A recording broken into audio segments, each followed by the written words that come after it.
My mother watered the stone every day. She said that if she watered it 2,000 times, the stone would grant any wish, but I didn't believe her at all. I picked up a crowbar and knocked the stone over. Then I picked it up and carried it away. The villagers immediately clasped their hands together and began praying, but what they didn't expect was, I carried the stone straight to the waterfall. Then I told my mother that this would water it 5,000 times in an instant. But soon something magical happened. Suddenly a mask fell at my feet. From that day on, I stared at the mask every day, until one day I accidentally made a rubbing of the face on the mask. I slowly began to draw the face of the mask's owner, but I felt a stirring in my heart, so I rushed upstream toward the waterfall. When I reached the waterfall's upper stream, I saw a fairy covered in colorful butterflies. Then I jumped toward the fairy with all my might, but as soon as I grabbed the branch, the fairy disappeared. I followed the fairy's guidance, climbing for 3 days and nights through the waterfall. I finally made a bow and arrow from a branch. With one leap, I shot an arrow. The sword pierced the giant tree at the mountaintop and got stuck. I finally reached the top. At that moment, the fairy was right in front of me. I reached out to touch her,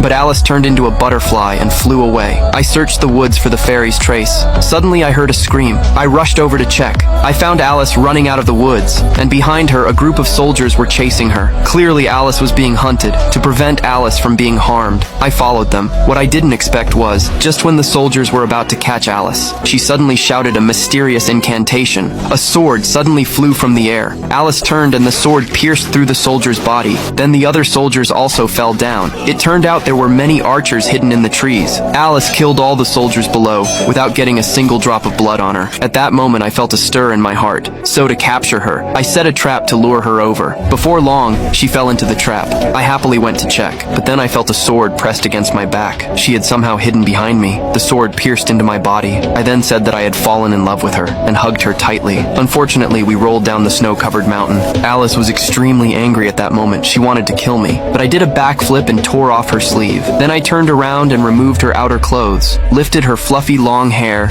and pressed her under the waterfall to bathe. I crushed some fruit and applied eyeliner and lipstick on her. She turned around and saw that I was holding her lost mask. At that moment, she realized I had come for her. She then hugged me, moved by my gesture, but she still needed to save the princess. She took the opportunity to drug me and left alone. But as soon as she stepped out, something unexpected happened. A soldier suddenly threw a fishing net, successfully capturing Alice. Just as they were about to bully Alice, I showed up in time. Seeing the soldiers getting closer, I quickly pushed a giant rock down. It successfully blocked the pursuing soldiers. But what I didn't expect was, the impact of the rock triggered a landslide. I quickly tore off some tree bark and slid out with Alice. Just as the snow was about to bury us alive, we saw a cliff ahead. Then I rushed forward. We narrowly escaped death. Not long after I arrived at the palace. At the palace, a giant king statue was being erected, but unexpectedly a slave slipped and caused a chain reaction.